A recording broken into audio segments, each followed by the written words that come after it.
You ask Tiger to solve.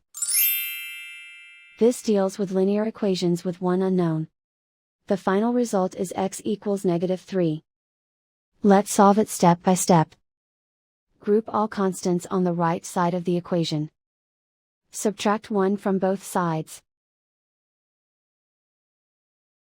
Simplify the arithmetic.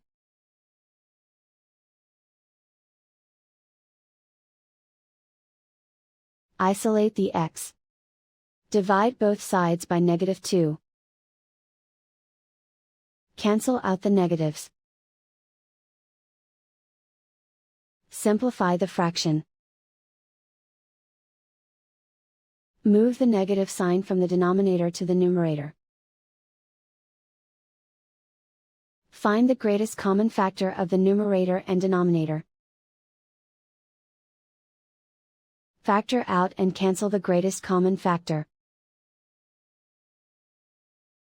And so the final result is x equals -3.